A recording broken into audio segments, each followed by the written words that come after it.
Comme Moïse, lors de l'affaire du veau d'or, Élie n'avait en vue que la gloire de l'Éternel, parce qu'il se tenait devant l'Éternel. Comme le Seigneur Jésus-Christ, en se tenant sur cette base-ci, ne pouvait aimer le peuple que d'un amour vrai.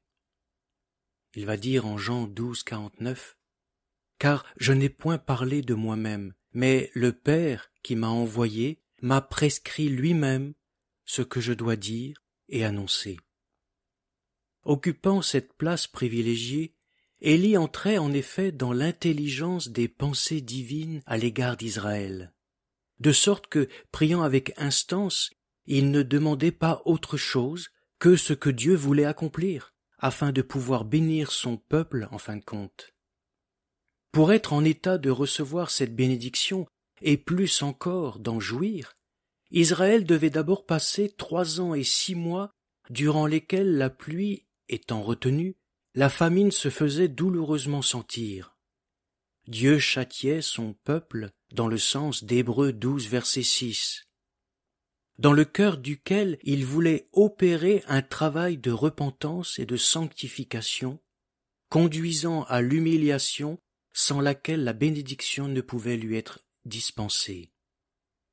Akab était monté sur le trône, 7e d'une succession de rois qui avaient toujours fait ce qui était mauvais aux yeux de l'Éternel. 1 Roi 16, verset 30. Jéroboam, Nadab, Baïcha, Éla, Zimri, Omri avaient tous agi selon les pensées de leur propre cœur, avançant toujours plus dans un chemin d'iniquité. Que leur règne eurent duré 24 ans comme celui de Baïcha ou 7 jours comme celui de Zimri. Le mal allait croissant et faisait de très rapides progrès. Comme dans tous les temps où l'ensemble du peuple a failli, la fidélité devient individuelle. Nous la trouvons chez Abijah au jour de Jéroboam, chez Élie au jour d'Akab. La main de l'Éternel était sur son peuple. La famine qui sévissait en constituait le signe visible. Cela parlerait-il au cœur et à la conscience d'Akab? Non. Une seule pensée occupe le roi d'Israël: échapper aux conséquences de la discipline envoyée par Dieu et vivre sa vie comme bon le semble. Il ne faudrait pas pour nous le juger trop vite.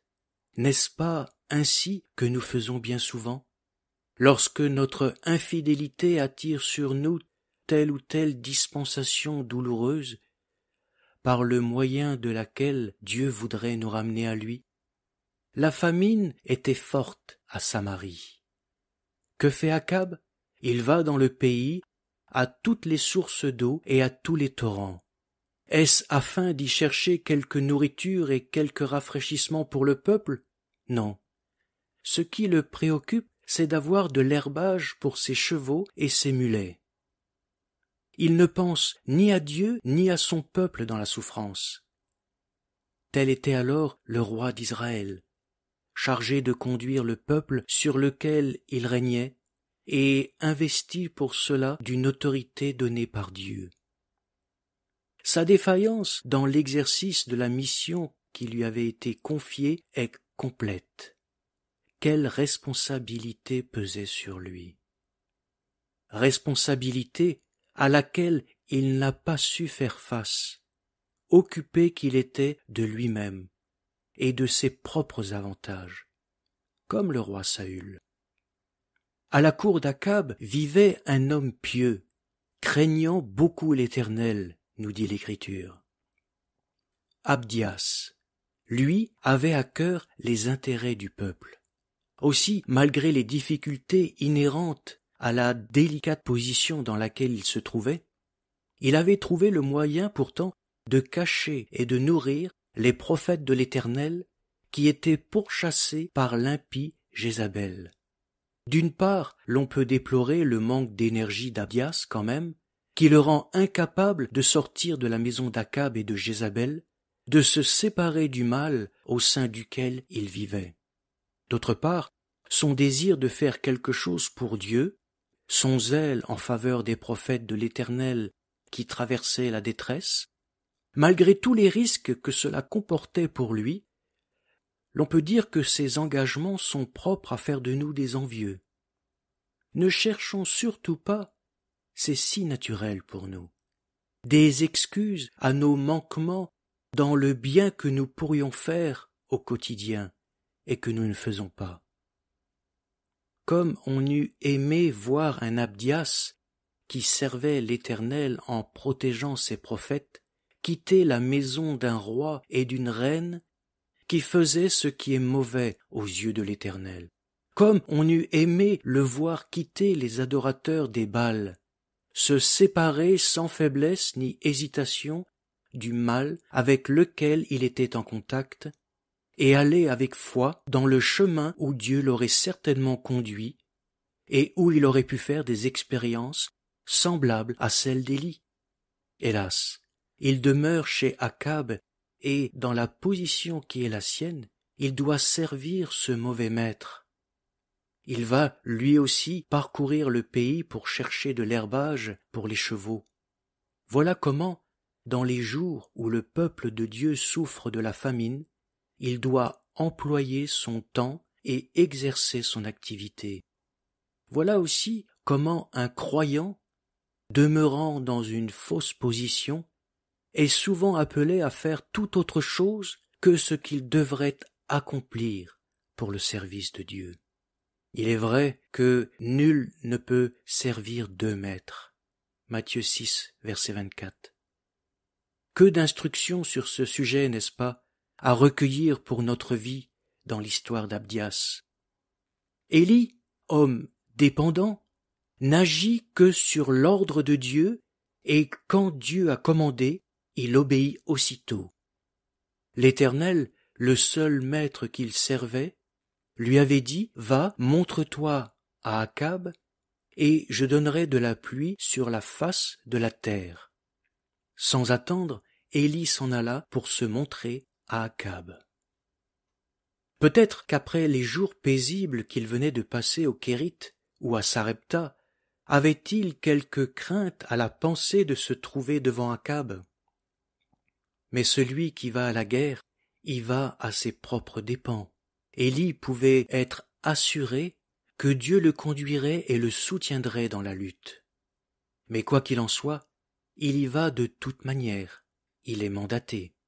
Ceci est l'expérience faite par le chrétien se tenant constamment devant son Dieu, qui obéit fidèlement, n'ayant d'autre désir que de remplir le service que Dieu lui a révélé, que Dieu lui a confié.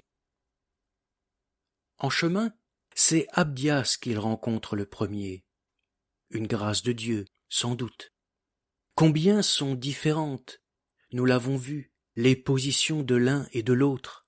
Élie s'est laissé conduire, il a obéi pour aller au Kérith, obéi encore quand il a fallu partir à Sarepta, obéi toujours pour se rendre devant Akab, et il sait que, malgré tous les dangers qu'il peut rencontrer sur son chemin, aujourd'hui il se montrera au roi.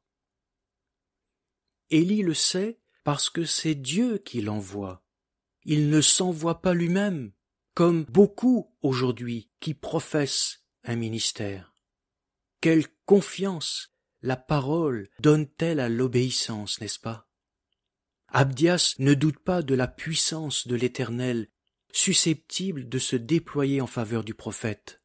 Cela même le remplit d'effroi, car il voit bien, ou plutôt il pense, que les conséquences seront tout autres pour lui. Aussi ne peut-il exécuter l'ordre qu'Élie lui avait donné. « Va, dis à ton Seigneur, voici Élie. » Il a peur. Il craint pour sa vie parce qu'il est persuadé que, lorsque Akab viendra pour se saisir de lui, le prophète aura déjà été mis à l'abri par une miséricordieuse intervention de la puissance d'en haut. Comme Abdias entre peu dans les pensées de l'Éternel, peut-être ne se tient-il pas assez devant son Dieu dans la prière. Il connaît la puissance de Dieu, il sait qu'elle s'exerce en faveur des siens. Il l'a sans doute expérimenté maintes et maintes fois, mais il ignore tout de ses desseins envers son peuple. est-il possible d'être instruit des pensées divines quand on demeure à la cour d'Akab? Lorsque l'on persiste à demeurer dans la présence des adorateurs d'idoles? C'est Élie qui va lui faire connaître ce que Dieu se propose d'accomplir pour son peuple. Il remplira ensuite la mission dont le prophète l'a chargé. C'est ainsi que le roi d'Israël vient à la rencontre d'Élie. La première parole qu'il lui adresse est un reproche et même une accusation. « Est-ce bien toi, celui qui trouble Israël? Témoin fidèle, désireux de maintenir la gloire de Dieu au milieu de son peuple, en ramenant les cœurs à l'Éternel, Élie se retrouve pourtant accusé de troubler Israël, comme le Christ en son temps. Souvenons-nous, après le péché d'Acan, Josué pouvait déclarer, et à juste titre, à celui qui avait péché contre l'Éternel, le Dieu d'Israël, en Josué 7, verset 20, « Pourquoi nous as-tu troublés ?» La gloire de l'Éternel n'était pas le mobile qui avait fait agir Acan. Bien au contraire, il ne pouvait donner gloire à l'Éternel, le Dieu d'Israël, qu'après avoir confessé son péché. En d'autres circonstances, Jonathan était, lui, poussé à dire « Mon père a troublé le pays » 1 Samuel 14, 29. Saül avait montré, en effet, combien peu il connaissait la pensée de Dieu, alors qu'Élie en avait acquis l'intelligence en se tenant sans cesse devant l'Éternel. C'est ainsi que Saül, père de Jonathan, avait été amené à agir d'une manière charnelle, et l'intervention de la chair produit toujours du trouble. Romains 8, verset 7 nous dit « L'affection de la chair est inimitié contre Dieu, parce qu'elle ne se soumet pas à la loi de Dieu, et qu'elle ne le peut même pas. » En d'autres temps aussi, des disciples du Seigneur ont été accusés de troubler le peuple de Dieu. Ils désiraient uniquement proclamer la gloire et la grâce du Seigneur à travers la parole de Dieu. Ils désiraient maintenir l'autorité de son enseignement afin que Dieu puisse être glorifié parmi son peuple. Que Paul et Silas prêchent la parole à Philippe, et aussitôt ils sont traînés sur la place publique. Devant les magistrats, ils les présentèrent aux prêteurs. Ces hommes-ci, diront-ils, qui sont juifs, mettent tout en trouble dans notre ville. Et puis, la même accusation à Thessalonique contre ceux qui ont bouleversé le monde. Le peuple d'Israël, entraîné par les Jéroboam, Nadab, Bachéa, Éla, Zimri, Omri, Akab, s'était tourné résolument vers les idoles. Mais l'Éternel, qui aimait son peuple, ne pouvait le laisser dans cet état. C'est pour le ramener à lui qu'il avait suscité Élie. À la prière d'Élie, il avait interrompu les relations entre le ciel et la terre, dirons-nous. Il avait fait cesser la pluie, mis un terme à la bénédiction qui, jusque-là et pour un temps, avait été répandue sur Israël malgré son infidélité. De sorte que le peuple sur qui pesait maintenant le châtiment de Dieu traversait des jours d'épreuve et connaissait la souffrance. Mais le cœur de l'homme est le même dans tous les temps. Il ne veut pas accepter de reconnaître sa culpabilité et refuse de confesser que si la main de Dieu est sur lui, c'est en raison de son péché.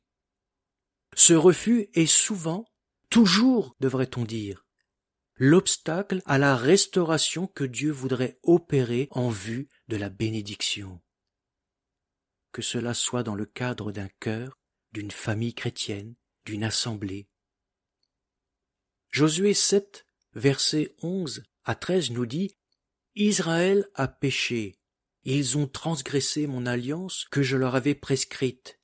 Ils ont pris des choses dévouées par interdit, ils les ont dérobées et ont dissimulé, et ils les ont cachées parmi leurs bagages. Aussi les enfants d'Israël ne peuvent-ils résister à leurs ennemis. Ils tourneront le dos devant leurs ennemis, car ils sont sous l'interdit. Je ne serai plus avec vous si vous ne détruisez pas l'interdit du milieu de vous. Lève-toi, sanctifie le peuple. Frères et sœurs, la question se pose, avons-nous caché des choses dévouées par interdit dans les bagages de notre vie sur terre? C'est la raison pour laquelle la victoire sur nous-mêmes ou sur nos ennemis se fait tellement désirer. C'est souvent la raison pour laquelle le Seigneur interrompt les relations entre le ciel et notre cœur, qu'il fait cesser la pluie de l'onction du Saint-Esprit, qu'il met un terme à la pluie de la bénédiction. C'est souvent pour cette raison. Et si l'homme ne veut pas se repentir, alors il va inventer tout un tas de systèmes religieux pour remplacer l'onction du Saint-Esprit. Mais ces systèmes ne peuvent pas apporter la vie.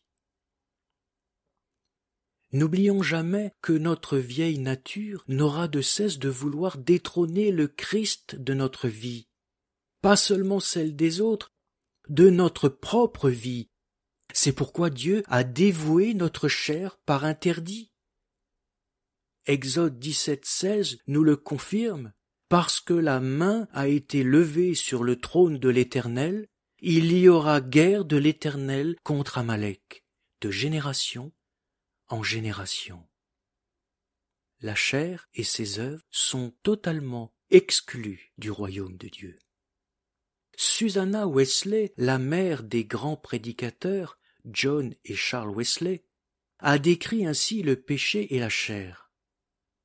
Tout ce qui nuit à votre entendement, à la tendresse de votre conscience, à votre sens de Dieu, ou qui vous ôte l'aspiration aux choses spirituelles, bref, quoi que ce soit qui renforce l'autorité et la puissance de la chair sur l'esprit, devient péché pour vous. Si bonne soit cette chose par ailleurs, il nous faut absolument nous en défaire urgemment. Et de rajouter, il n'y a que la croix de Christ, révélée à notre cœur, qui puisse le faire, bien-aimé. C'est pour cela que un des objectifs majeurs de l'œuvre du Saint-Esprit est de nous transmettre la victoire de Christ sur notre chair, sur notre moi, et accroître ainsi en nous notre nouvelle vie. Seule une révélation plus profonde de l'œuvre de la croix de Jésus-Christ peut nous rendre capables de manifester cette victoire.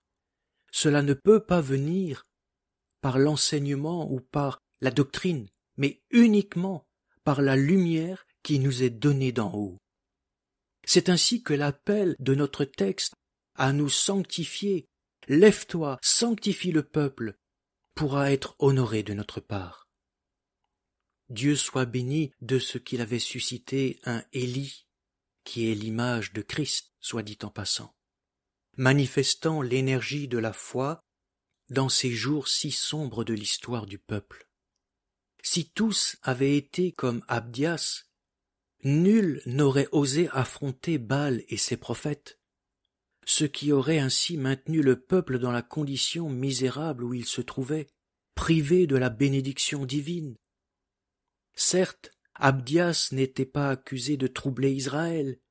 Il aurait pu continuer à mener la vie plus ou moins paisible qu'il s'était construite avant ces jours de famine, comme le font malheureusement beaucoup de chrétiens au sein de l'Église aujourd'hui. La souffrance du peuple du Seigneur, relative à l'esclavage de la chair et à l'amour du monde, n'a pas l'air de trop les atteindre, malheureusement. Dans sa grâce, Dieu avait préparé Élie, c'est-à-dire le Christ, pour notre vie. Il l'avait fortifié pour le combat qu'il aurait à livrer et lui avait enseigné ce qui était le secret de sa puissance, de son énergie victorieuse, se tenir constamment devant l'Éternel et rechercher sa face. rechercher en premier lieu son royaume, sa justice, rechercher la volonté du Créateur. Jean 5, versets 19 et 20 nous le rappellent. Jésus reprit donc la parole et leur dit, « en vérité, je vous le dis, le Fils ne peut rien faire de lui-même, il ne fait que ce qu'il voit faire au Père. Et tout ce que le Père fait, le Fils aussi le fait pareillement, car le Père aime le Fils et lui montre tout ce qu'il fait. » Accusé de troubler Israël, Élie dénonce la véritable cause du trouble.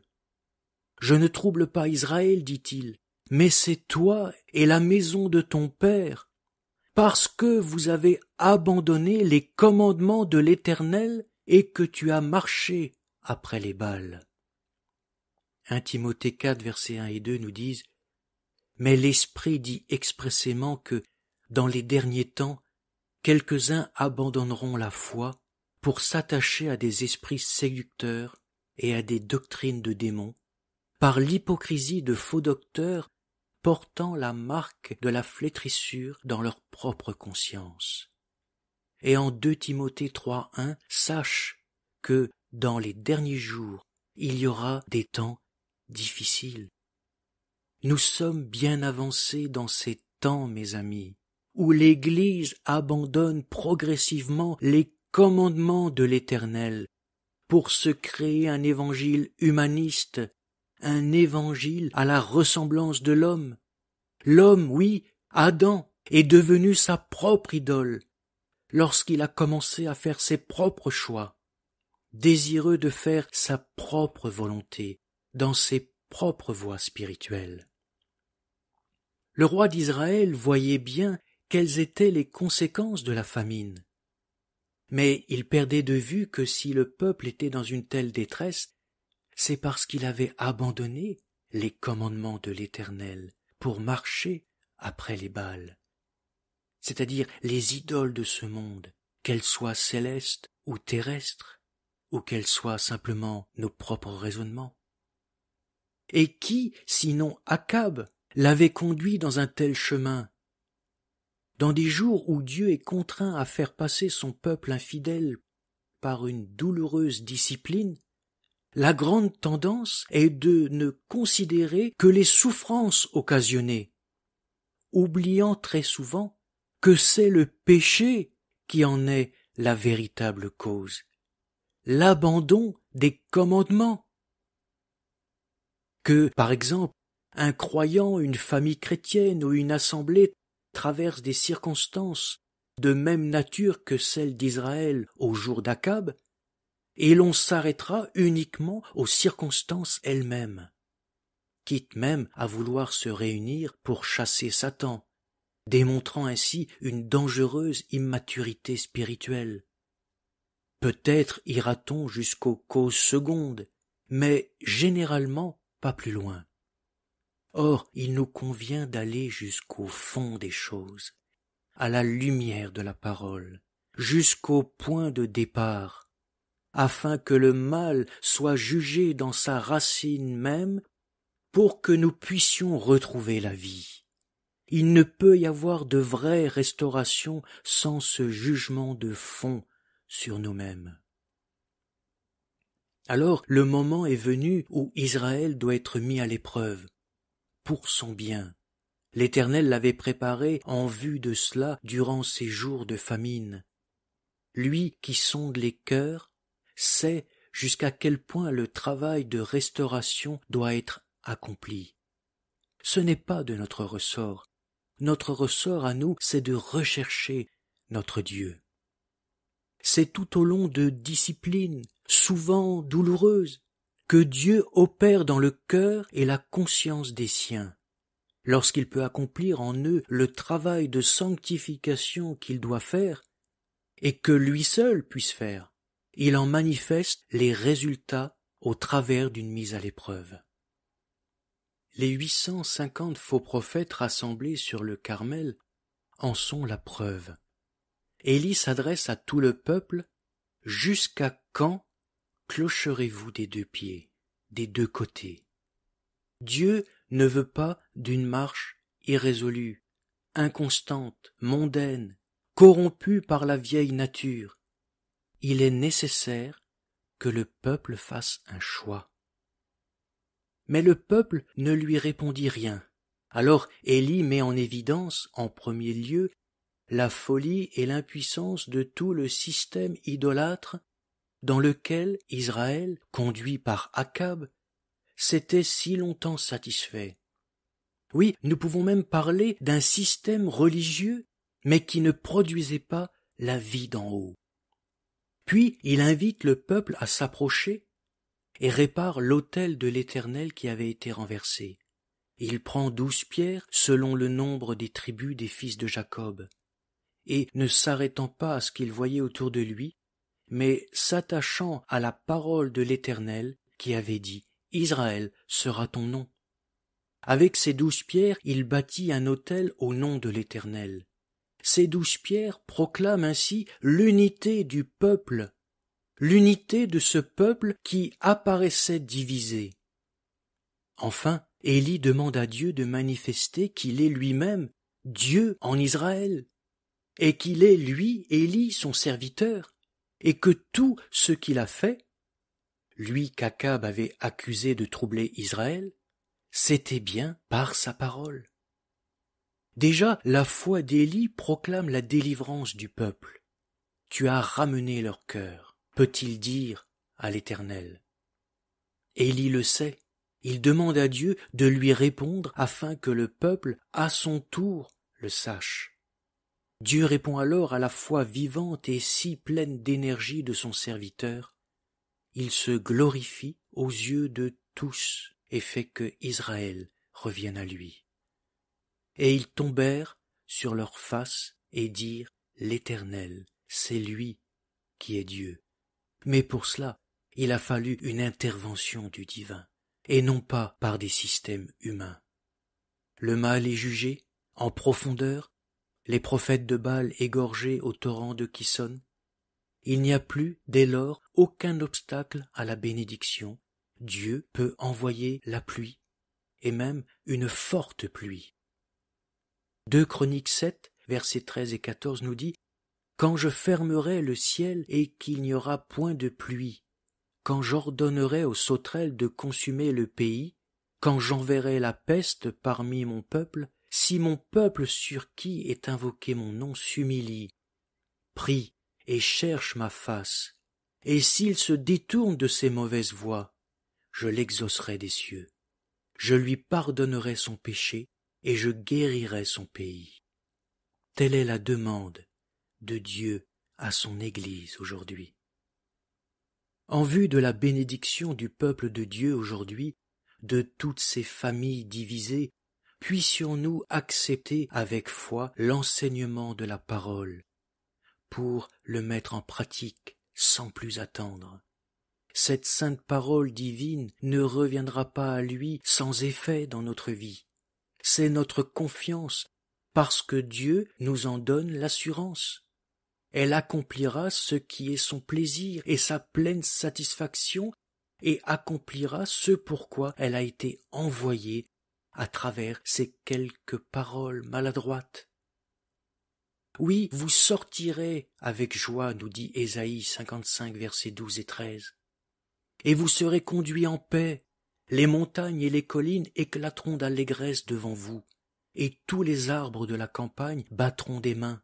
Au lieu de l'épine s'élèvera le cyprès, au lieu de la ronce croîtra le myrte, et ce sera pour l'Éternel une gloire, un monument perpétuel, impérissable. Alors oui, si ces quelques paroles vous troublent, avant de les combattre et de les rejeter, discernons donc ce que l'Esprit dit aux Églises.